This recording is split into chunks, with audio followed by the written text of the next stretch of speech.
Hey, everybody. My name is Jeremy with the Next Big Idea Club, and I am here with Rutger Bregman. He is the author of Humankind, A Hopeful History, which was one of our official selections for this season. So, Rutger, thank you for joining me.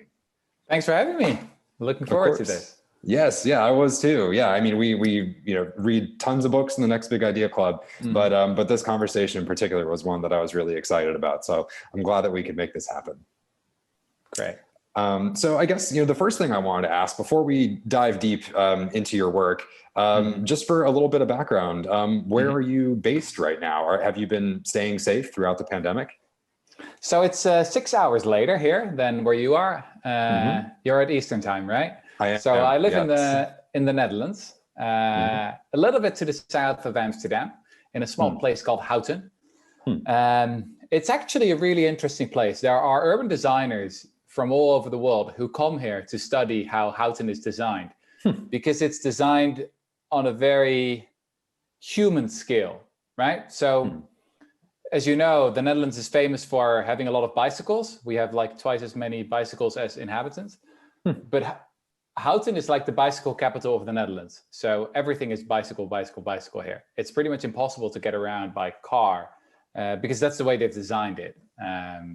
So yeah, that's where I live. And yeah, pandemic-wise, the Netherlands is not doing great. I wish I lived in Germany, because then I could just go do whatever I want. But yeah, the Netherlands is sadly not a province of Germany yet.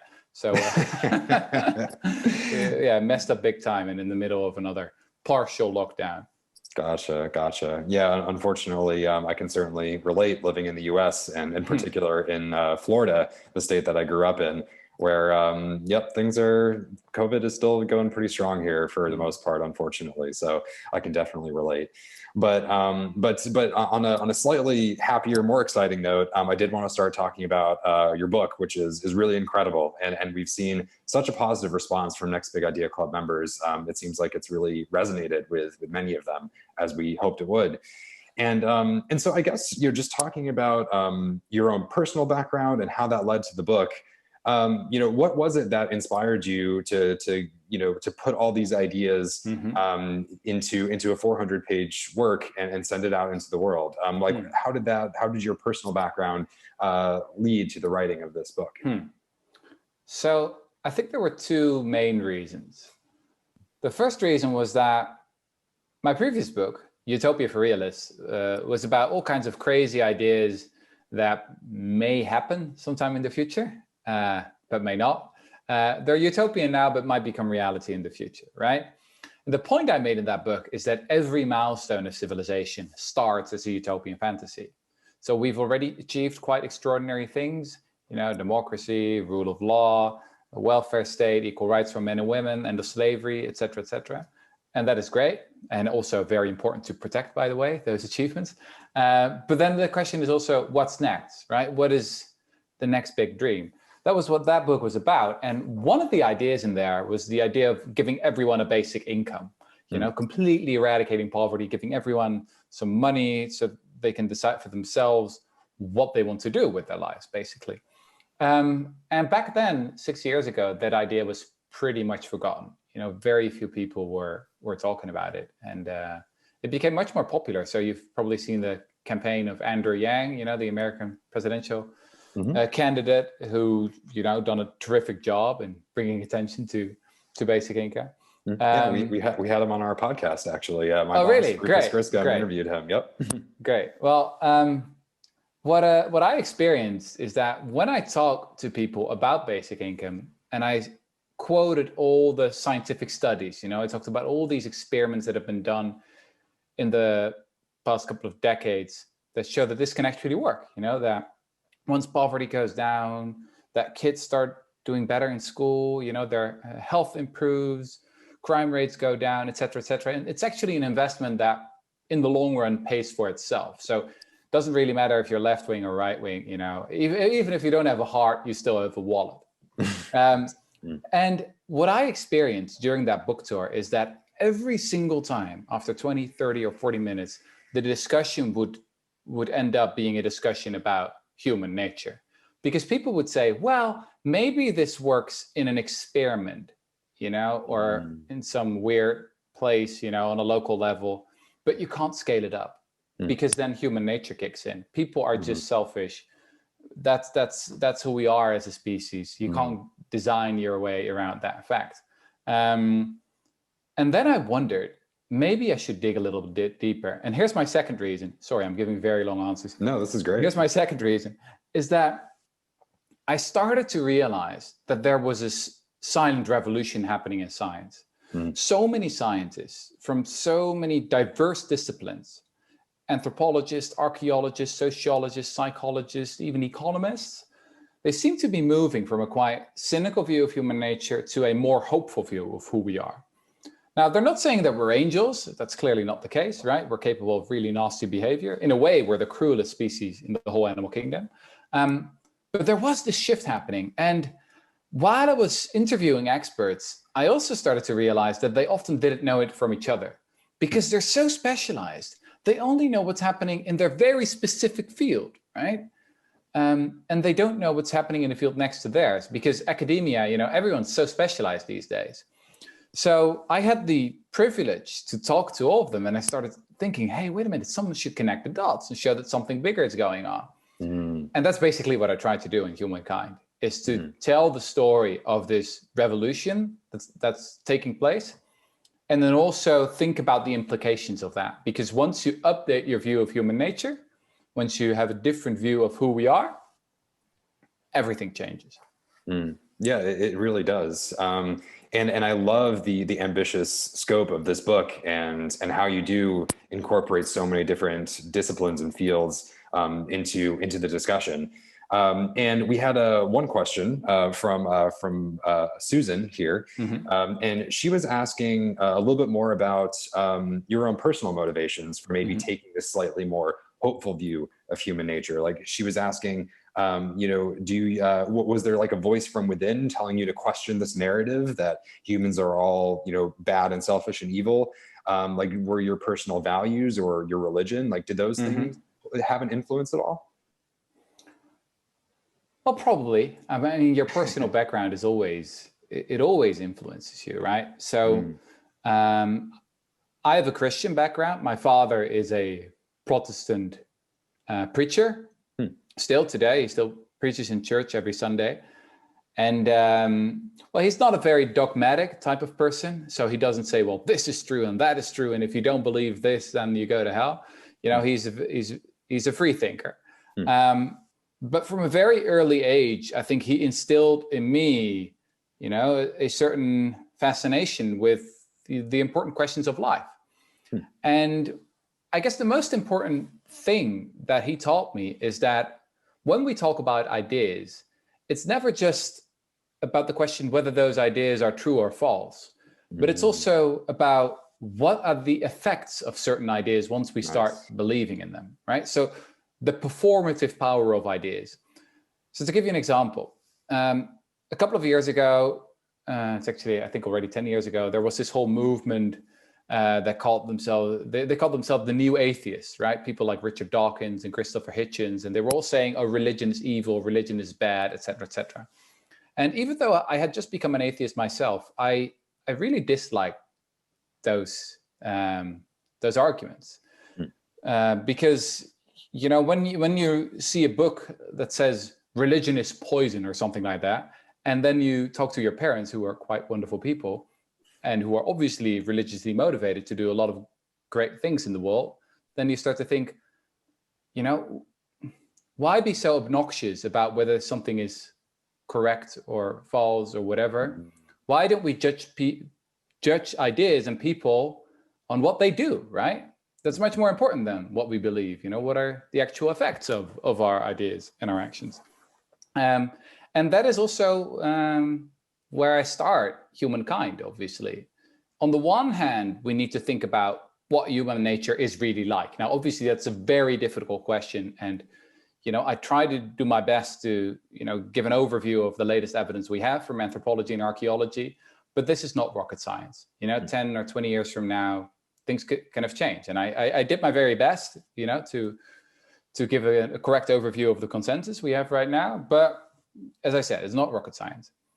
But then it's also about the effect of adopting a certain view. And this is what I'm pretty certain about, is once we start to believe that most people are not angels, but pretty decent, that we have evolved to work together, and that we start designing our institutions around that, then we can create a totally different world. Because what you assume in other people is what you get.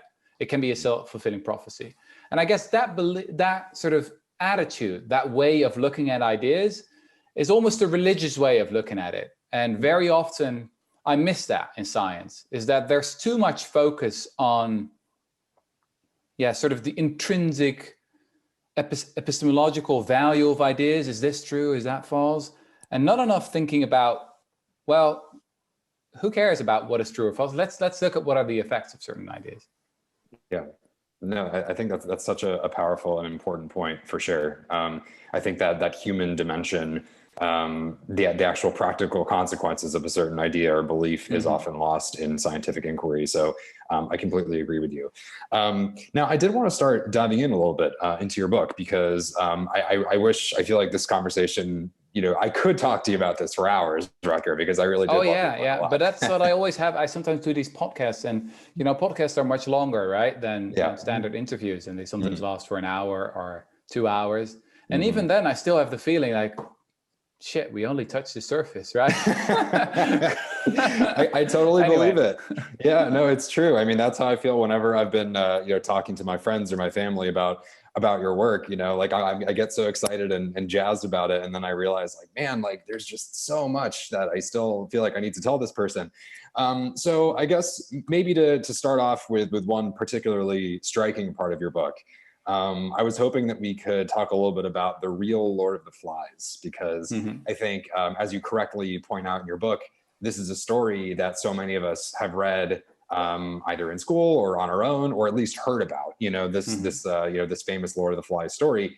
And what so many people don't realize is that this kind of really happened in real life, except the result was very different than we might expect. So can you tell our viewers a little bit about what happened there and how you stumbled upon this story?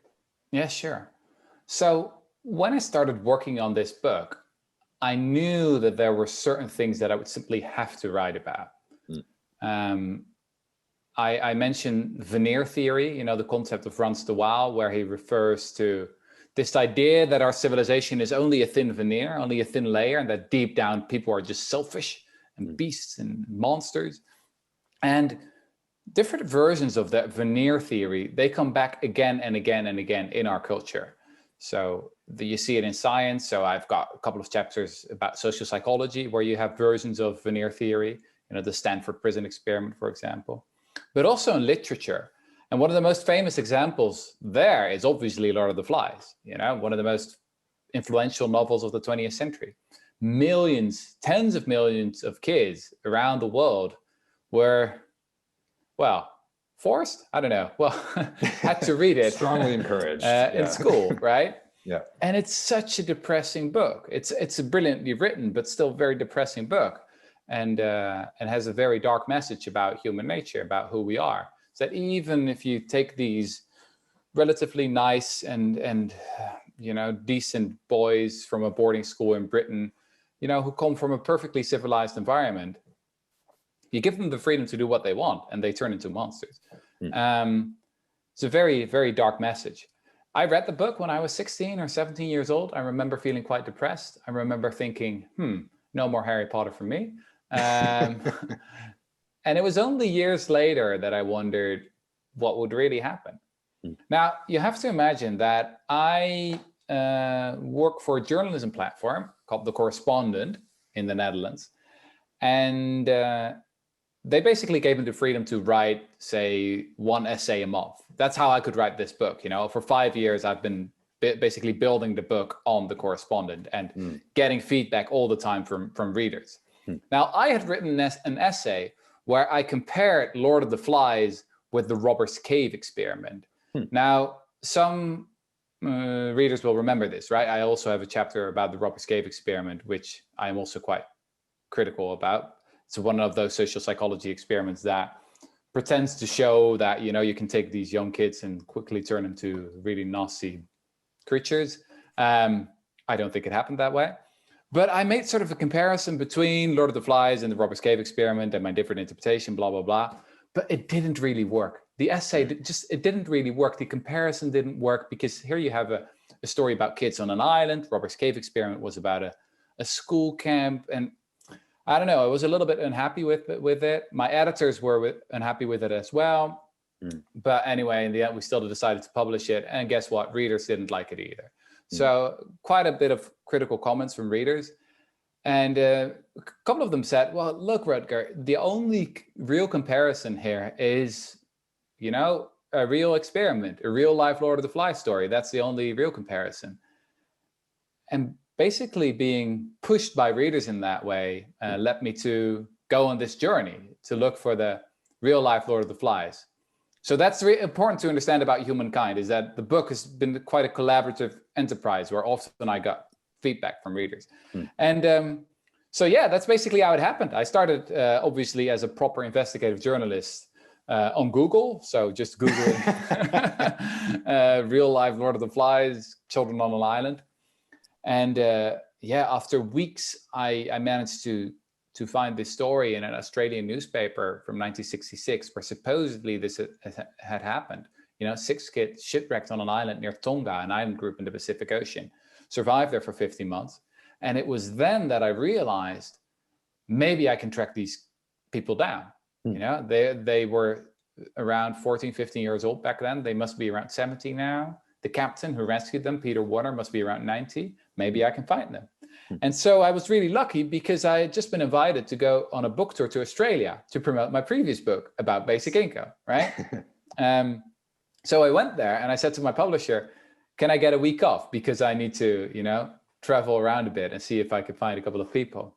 And yeah, that was successful. So I did manage to find the captain, and he brought me into contact with his best friend and soulmate, a man named Mano, who was one of the original Lord of the Flies children. And together they told me this story of what really happened. And they basically explained to me that the real Lord of the Flies was in almost every single way the opposite of the fictional Lord of the Flies. So this is a story of friendship and of hope and of human resilience. And it's a story that I think every kid that is forced to read Lord of the Flies in school deserves to know about, right? If they read Lord of the Flies, okay, that's fine. But then let's also tell them about the one time in all of history that we know of that real kids shipwrecked on an island, because that's a very different story. Yeah, it really is. And for everybody watching that hasn't read that part of the book yet, I highly recommend that you do, because it's incredible. And to me, I think this speaks to a larger phenomenon about negativity bias and our perception of what's true. And like in the book, you talk a lot about negativity bias and how people are just naturally more attuned to the bad than the good. You know, this is something, this is an idea that many of us are familiar with. But I think what's interesting is when you examine that idea in the context of literature and stories and whatnot. To be more specific, I remember watching a TED Talk by one of my favorite writers, actually, Alan Lightman, who wrote like Einstein's Dreams and a couple other things. And he was talking about a short story by James Joyce, and he presented the audience with 2 different versions of the story's ending. You know, one that was pretty happy and one that was very sad. And at the end of the talk, he says, you know, the sad one is better. It's like the superior ending to the story because it's true, you know, because we know that it's true because it's so sad. And now I'm like, I don't know if that's fair. You know, I know that negativity bias makes us more attuned to the bad, but I think it also tricks us into believing that the bad is more real or more true. This is a very interesting phenomenon. Yeah. In the intellectual world as well. Yeah. Is that when, as a writer, a professor, or an opinion maker, when you say that things are going to go downhill, that there's a catastrophe lying ahead, that, you know, basically we should be very pessimistic, then people think you are profound, that you're a deep thinker, that you are, you know, for real, basically. Yeah. But when you say, you know, if we zoom out a little bit, things are not as bad as we think they are, then very often people dismiss you as a superficial thinker. Is that somehow there's an intellectual preference for the dark, you know, for the nastiness. You also see this within literature. it's really hard to write a good novel about good people. Yes, so look, I'm a total hypocrite. I wrote Humankind, and then in the evening, I'm binge watching Game of Thrones, right? so I can't pretend I'm any better, even though I know that, I mean, this Machiavellian world it's so interesting that even though there are dragons in Game of Thrones, a lot of reviewers describe it as highly realistic, right? But it's, I mean, on a human level, it's incredibly unrealistic apart from the dragons.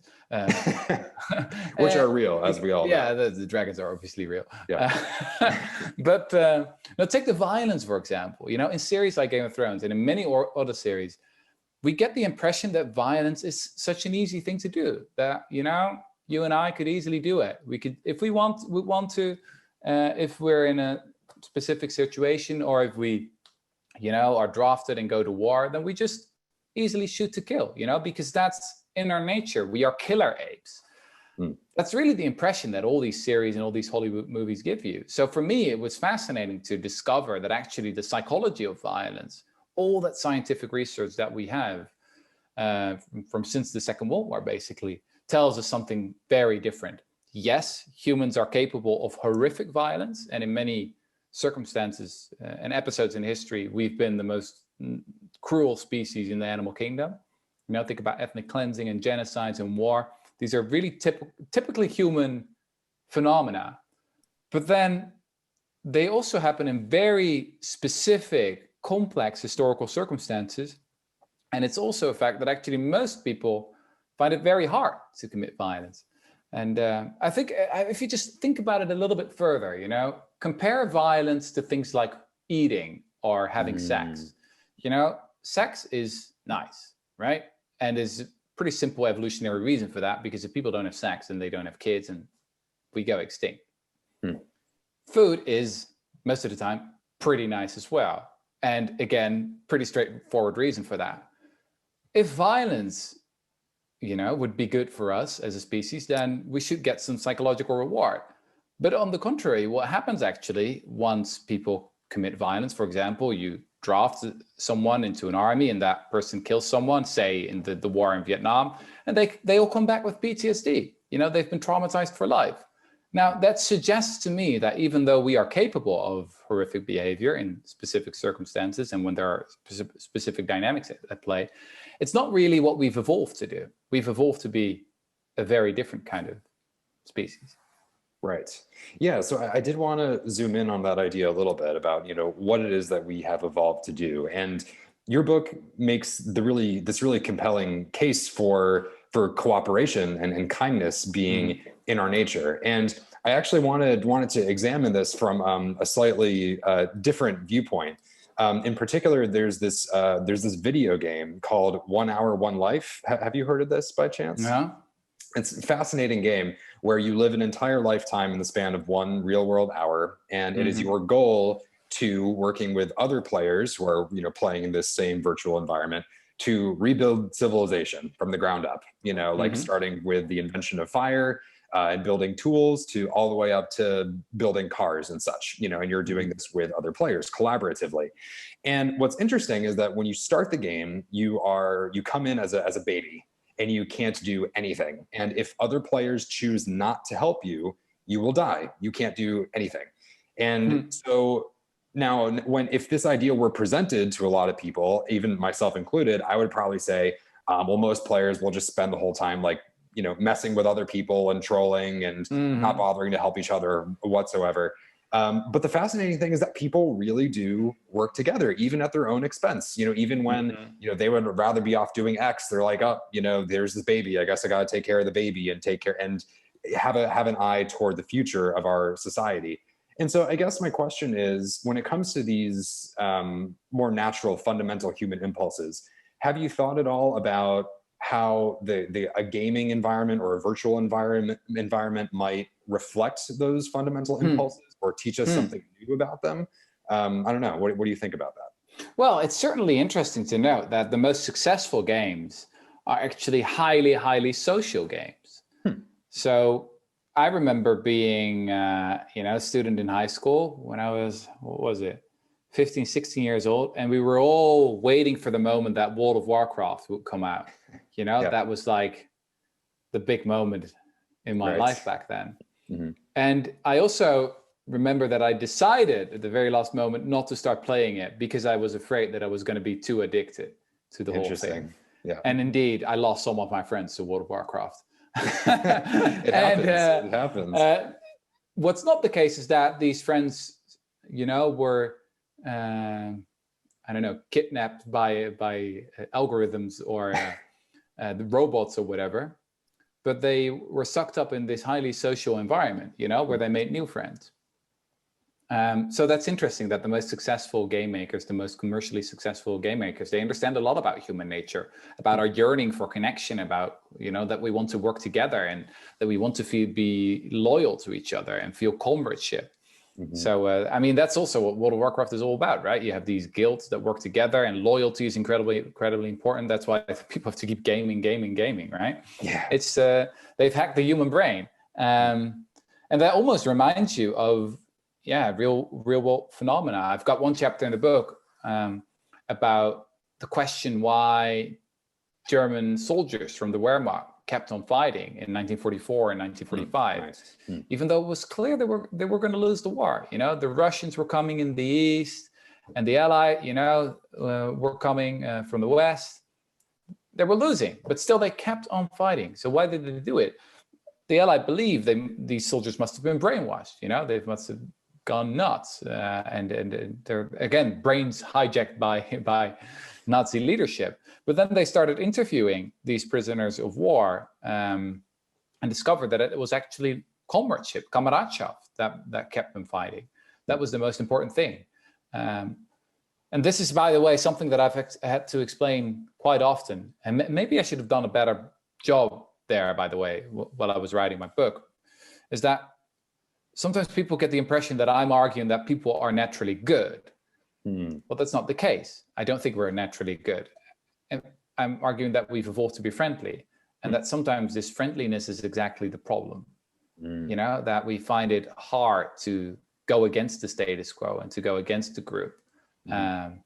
We just want to be loved. That is really the human experience. We just want to be liked. We want to have friends. We want to be loved.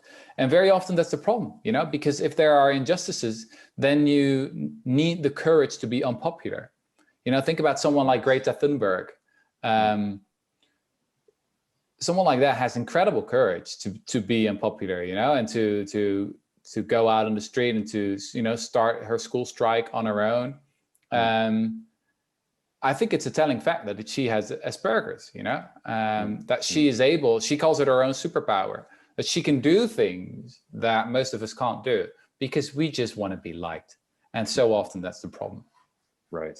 No, I think that segues beautifully actually into my next question, which was this notion of empathy that you talk a lot about in your book.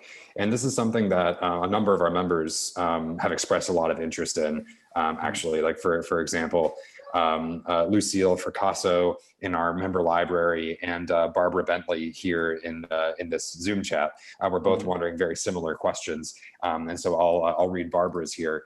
She says, I was intrigued by the idea that our empathy is selective, whereas compassion is the more constructive, inclusive, and healthy concept. Can you share how this realization came to you and whether and how we can teach compassion? So how this realization came to me? Well, I read a lot of books. So books are often built out of other books. Right. That's often how it happens. So there's really been, again, an interesting shift in psychology here. One book that I would really recommend is Paul Bloom's book, Against Empathy, that I also talk about in my book. There's another book from the Buddhist monk, Mathieu Ricard, that is called Altruism, where he also makes this distinction between empathy and compassion.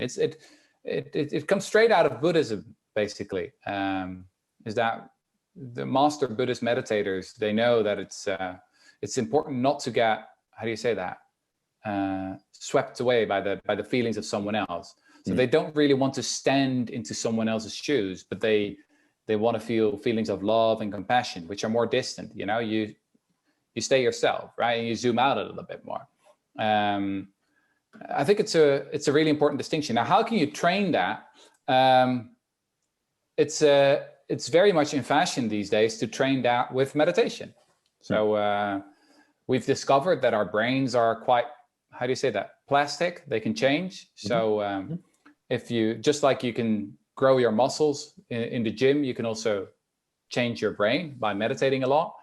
Now, I must admit that I've practiced it, but I absolutely hated it. And this is the thing that I'm always frustrated by, is that this Buddhist monk, Matteo Ricard, for example, he's called the most compassionate person in the world, right? Scientists have scanned his brain, and it turns out that he's the best person in the world.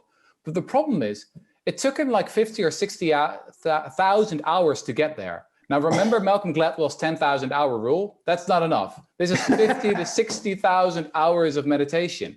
And then he's the most wonderful person in the world. But I think that's just ridiculous, because all that time he was meditating. So he couldn't be wonderful to other people, right? Because he was meditating to be, I don't know, I think it's just a ridiculous investment to lost all that time that you could be, spending helping other people, right? Yes. So I think it's just fine to sort of admit your human flaws. And I've always been a huge fan of George Orwell. There's one essay that he wrote about Gandhi, where he sort of on the one hand said, okay, well, here we have the most impressive person of our times, right? But on the other hand, it is human to love your friends, and it is human to love your partner, your husband or your wife, more than, some random stranger far away. That is the human experience. And that's not something to be, I don't know, ashamed of. Sometimes it's the right thing to lie in order to be loyal to a friend, right? Sometimes it's the right thing to, I don't know, to deceive or steal or whatever in order to, I don't know, stay loyal to a friend. So, I mean, that's the basic dilemma of human existence, right? How much loyalty do we have to those close to us, and how much loyalty do we have to those far away? It's sort of, you can't do both of those things. And people like Jesus and Gandhi and Buddha, they went all the way. They said, make no distinctions, love the random stranger far away as much as, your own kid. Well, I think that's inhuman, and I'm not going to do that. But I do think that we can take quite a few steps in that direction.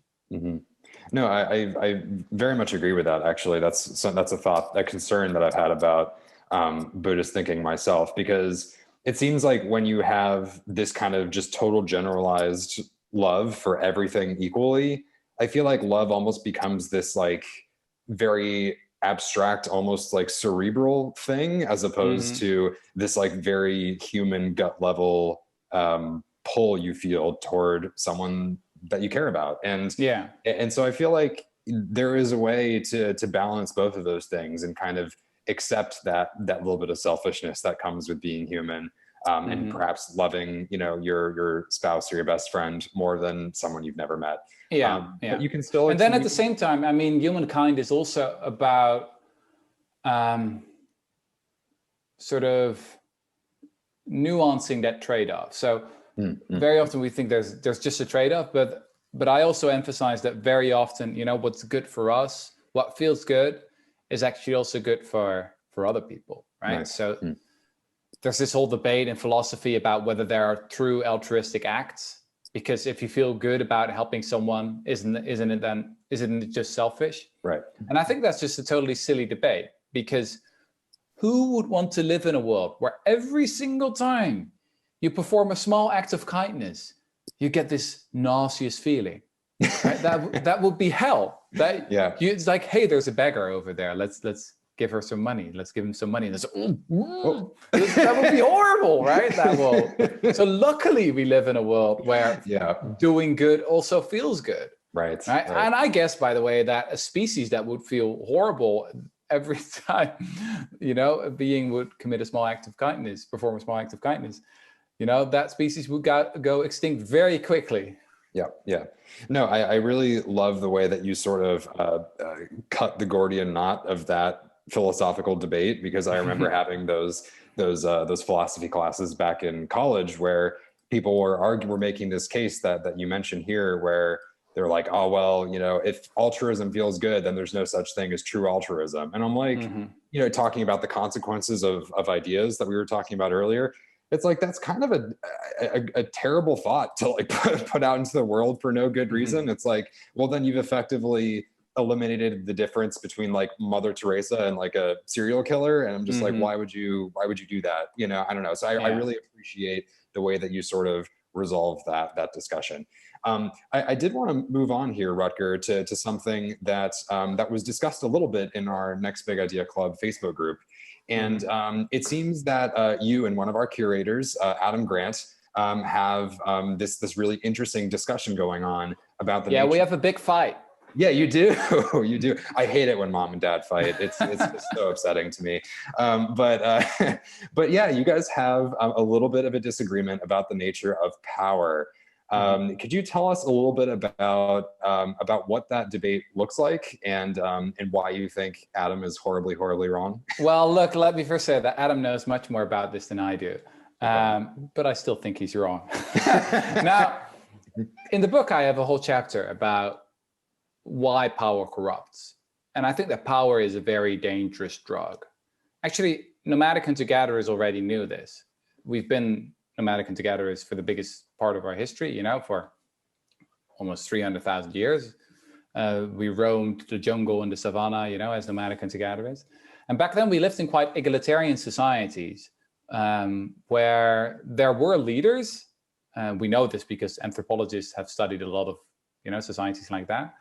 So there were leaders, but they really had to be humble. So humble was a political prerequisite, very different from today's environment. I was going to say, where it's more like survival of the shameless, you know, if you want to get into power. If you think about Bolsonaro or Modi in India or Trump, you know, it's survival of the shameless. But back then that was very different. So we already knew back then that power corrupts, you know, it changes you as a person. And there's quite some evidence for that now from psychology and neurology. If you put powerful people in a brain scanner, you see that the regions in their brain that are involved with feelings of empathy, they don't really work that well anymore. You know, they don't light up. It's almost as if powerful people become disconnected from the rest of society. They're not plugged in anymore. And they don't need to be friendly and nice and empathetic to other people anymore, because they can just afford to be basically more shameless. And Adam Grant has a different interpretation. He says, no, power doesn't corrupt, power reveals. So it reveals who you really are as a person. If you're a wonderful person, then power is going to amplify that. And if you're a nasty person, then that's also going to be amplified. Now, the reason I'm worried about that argumentation is that powerful people are going to love that. They're going to say, yes, indeed, power reveals. You know, that is exactly what I always said, power reveals. And look how wonderful it has made me. Look what a fantastic, right? That's sort of the automatic. We've got this motivated reasoning going on then. So even though Adam Grant may be right, technically, scientifically, you know, I think we should still emphasize that power corrupts.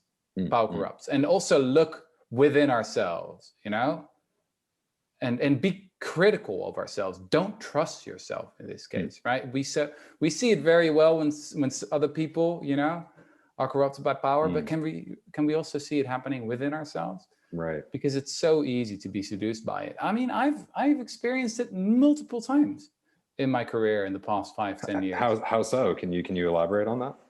Well, when you become a little bit more successful as an author, then what happens is that people start asking you questions about stuff that you don't know anything about, and you wouldn't have dreamed of answering those questions. But then you go on a book tour and say, I'm in Korea and I know nothing about Korea. I'm there for the first time in my life, and I've just gone in a car to my hotel, you know, I've just flown in there and then in a car to my hotel, and then I'm interviewed in that hotel about Korean politics. I know nothing about it, right?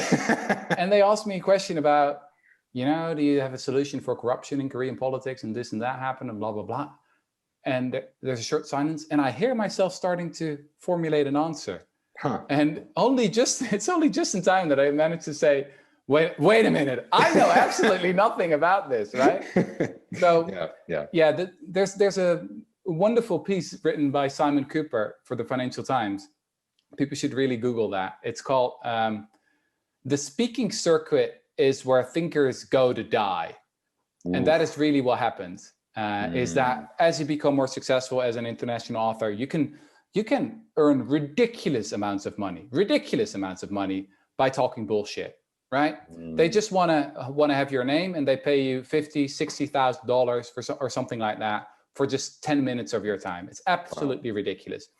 And then it's psychologically, obviously, in temptation to start thinking, well, maybe it's because I'm just very smart, because I know all that stuff, right? Because I'm actually good at this.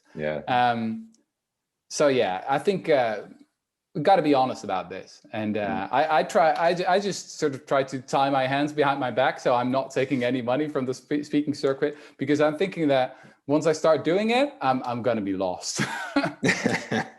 In our last author interview like this, I was speaking with Olivier Sibony, who's an Oxford business professor, and he brought up Odysseus as a model of like great decision making, because he's like, when he was tempted by the sirens, he told everybody to tie him to the mast so that he wouldn't be tempted. I feel like that's an apt metaphor for what's going on here. I love that because Odysseus, he knew that he couldn't trust himself. And I think that's a very good attitude. And in a way, I mean, I'm thinking about that. This should be my next book. Humankind is about trust other people way more than you do now. And I think the next project should be about trust yourself much less than you do now. Interesting, yeah. Because very often we have very rosy interpretations of our own motivations, right? And that's how our brain works. There's this wonderful book by Jonathan Haidt, The Righteous Mind. Yes. About that, where he just talks about all these fascinating experiments where people, just come up with reasons to believe what they already believe. That's how the brain works, right? It's continuously looking for reasons so that we can keep believing what we already believe. Right. It's a bit like a lawyer, or he calls it, I think, like a press person, right? Okay. What's the English word? Anyway. Great book. Like a publicist or something. Yeah. No, I really like that a lot. And maybe as one final addition to this conversation about power, I was talking to my mom about this. Actually, she's a huge fan of your book as well. I did my best to turn her onto it, and I think it worked. But we were talking about power and leadership, and she wondered to me, she's like, well, I wonder if there might be a gender difference there, because you hear all the time from lots of people saying, if only more women ran the world, we wouldn't have all the problems that we have today. And even I'm tempted to think the same. I know New Zealand's prime minister, for example, has been doing great with the COVID response and whatnot. And so, my question for you is, when it comes to the corrupting influence of power, is there a difference between men and women? Like, do you think more women should be in positions of power? So I'm a little bit skeptical of that argument. I know it was made multiple times that, if only all our politicians would be women. I do think that Jacinda Ardern and Angela Merkel did a much better job than, the Dutch prime minister or Donald Trump or whoever, right?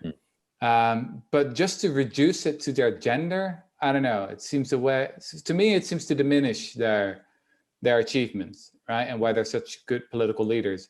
And I can give you examples of female political leaders that are not very fantastic. So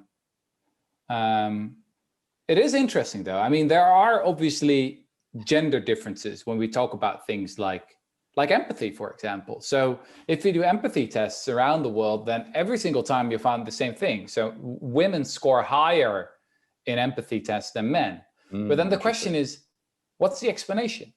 Is it genes or is it context, right? Is it nature or is it nurture? And most studies suggest that it's mostly nurture. It's the context, it's the environment that women and men grow up in.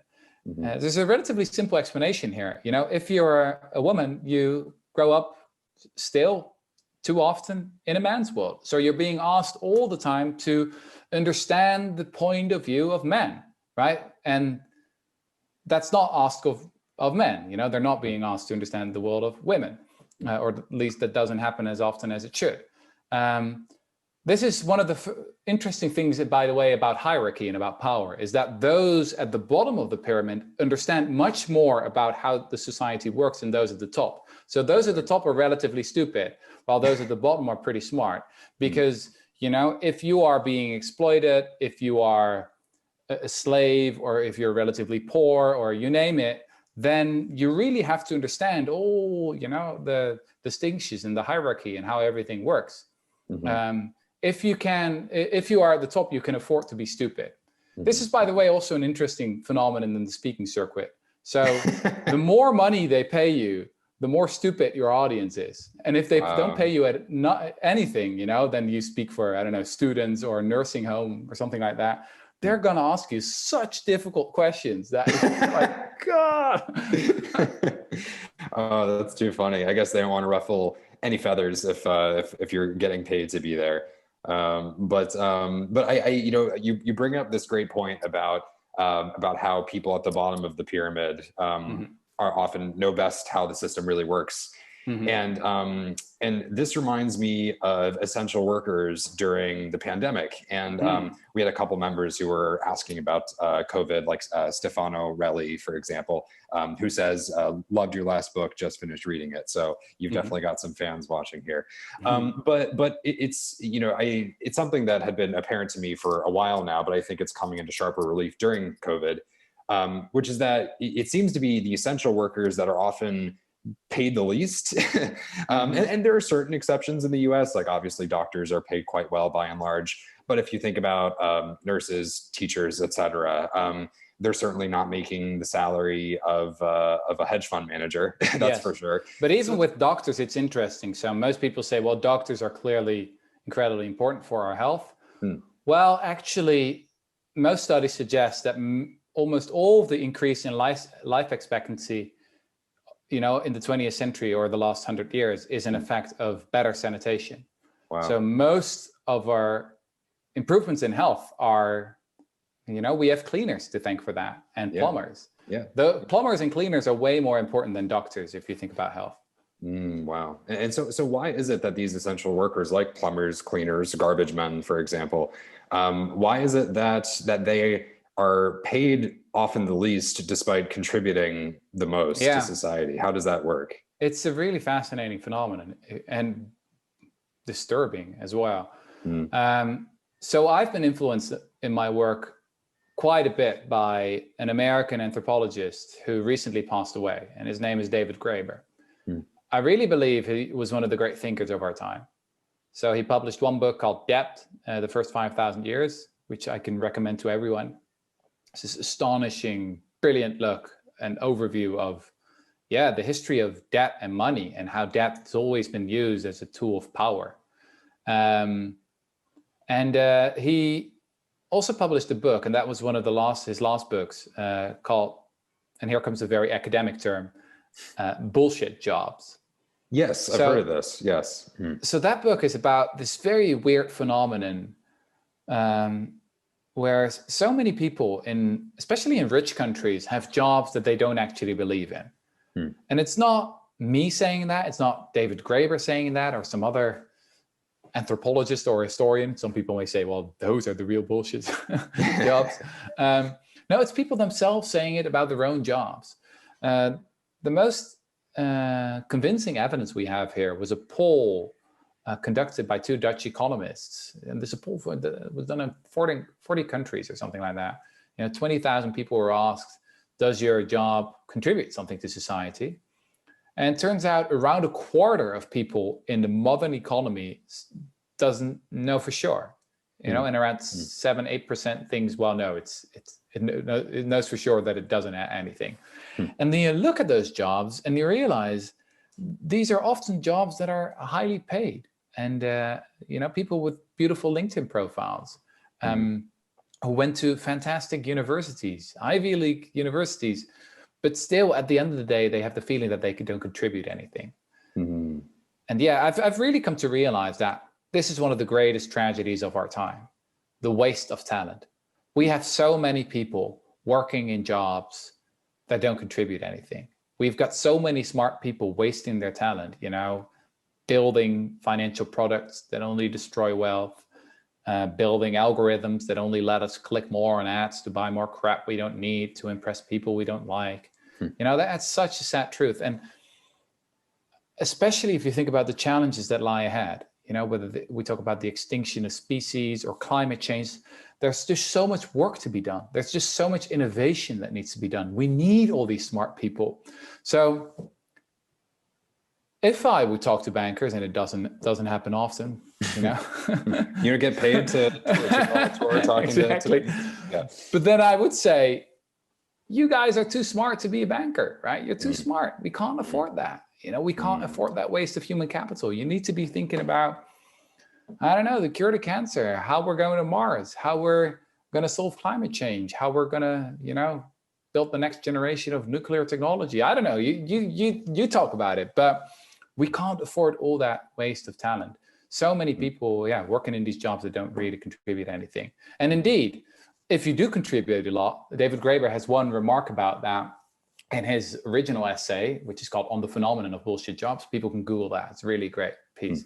Where he says that it's almost as if people say, well, but you get to have the real jobs, right? You have such wonderful, meaningful work. And now you also want to have a good pension, right? And now you also want to have a high salary. That's asking way too much, right? It almost seems to be like that.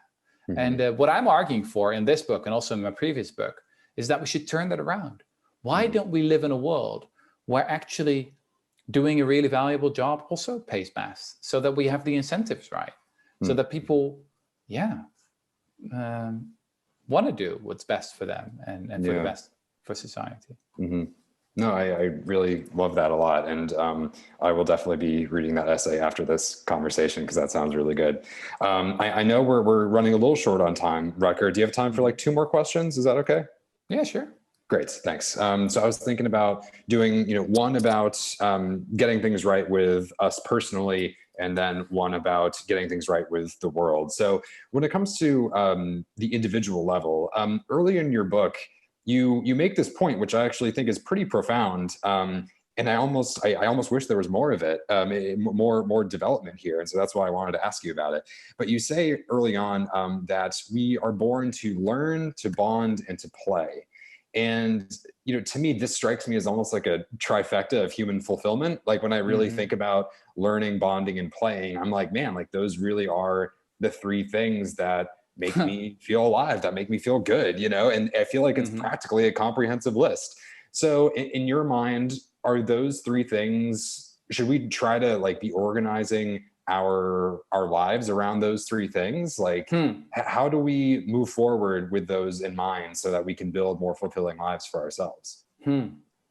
So I guess everything comes together in the chapter about education, because obviously everything starts there. And now very often education has been designed around very different views, right? Around the views of competition and the idea that knowledge has to be put into the brains of little kids instead of them being curious and learning from themselves. And that's why I loved visiting the school that was all about learning and playing and bonding, and actually where they consider learning and playing to be synonymous, because that's how you really learn, by playing. Now, I can really connect with that. I played the piano for, I started playing it, I guess when I was 7 or 8 years old. And I played until I was 15 or 16 years old, but didn't really love it. I guess I did it because I wanted to please my mother. And at some point I was so good at it. I was too good at it. So I felt it was a waste to stop doing it. But I never really loved that. I just had sort of a classical training, and it was just reading from sheet music. But there was no real intrinsic motivation there. And then I started playing in a band. And everyone, in my family, most of them didn't really like it because it was very loud and I wasn't very good at it. Well, what kind of music was it? What kind of band? Oh, it was just, I'm not going to elaborate on that because it'll get embarrassing. That bad, huh? But I started, feeling this intrinsic motivation and started exploring and playing and learning. And that's what improvisation is all about. sometimes people think that improvisation is just coming up with something new all the time, but it's actually, improvisation is all about variation. You already know this. Why don't we change this little thing here? We have this chord, but let's do a D instead of a C this time. Let's see how that, oh, that sounds crap. Oh, hilarious. But, right? And that's, you learn by making these mistakes, by improvising all the time. And then I started enjoying it so much. You know, I started playing 3, 4, 5 hours a day. And actually writing a book very much reminds me of writing music, by the way. It's the same obsessive process for me. And also, you know, again, all about intrinsic motivation. And so I think in the year after that, I learned more, you know, about playing the piano, and I made more progress than in the 10 years before that. So can we design schools in that way as well? You know, can we build on that intrinsic capacity that we all have? Because, I mean, as a kid, no one needs to teach their children how to walk, right? They just start improvising. They start experimenting. And you don't need to offer them money or food or goodies or whatever. They just start doing it. So from a very early age, we love to improvise and to play and to learn at the same time. Now, can we reconnect with that? Can we build on that? That's the question. No, I think that's so true. That from a very early age, there's this curiosity and this hunger toward life and toward the world, and I think it's really just a question of nurturing that. So maybe one final question for you here, Rutger. You know, toward the end of the book, you say you point out that a lot of books in the quote unquote self-help genre often have this idea at their core, which is that a better world starts with me, you know, and that if I just get my life together, the world will be better for it. And you point out that in many ways, a better world does not start with you.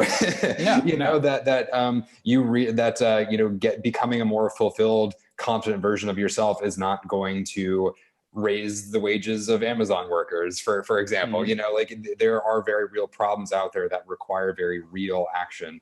And so for those of us who are feeling so inspired, especially having read your book, would you point us toward any particular resources or issues that you think require especially close attention and effort? What do you think about that?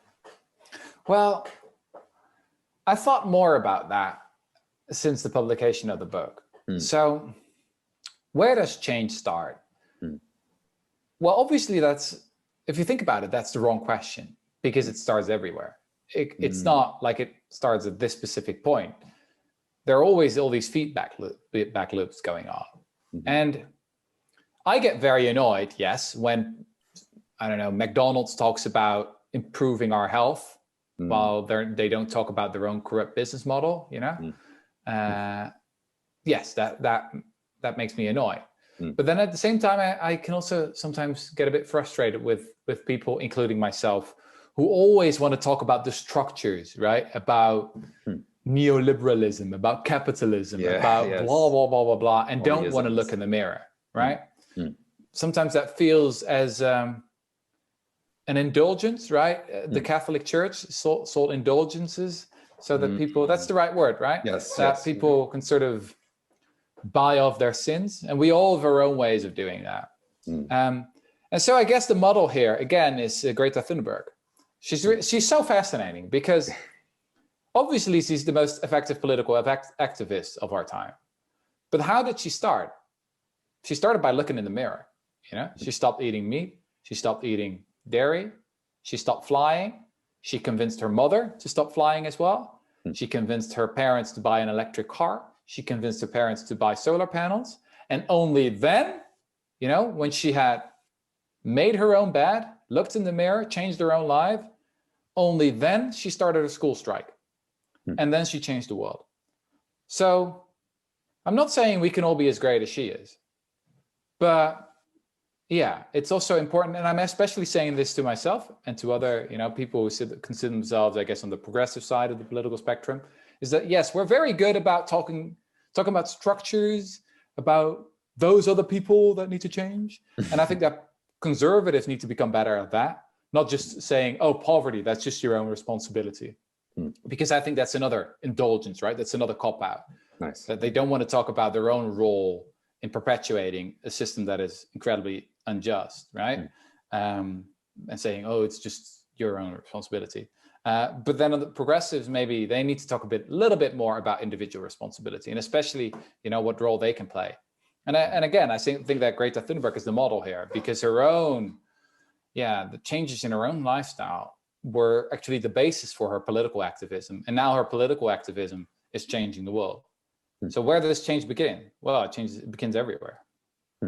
No, I love that, and I think that's a perfect note to end on. So everybody, as you know, Rutger's book is Humankind: A Hopeful History. If you haven't read it yet, I highly encourage you to do so. For all you Next Big Idea Club members, we have an e-course available on this book right now in our member library, so you can go check that out. And this conversation will be also available in there if you want to go back and watch some of your favorite parts later today. But until next time, Rutger Bregman, thank you so much. Thanks, man. Enjoyed this. Thanks, everyone.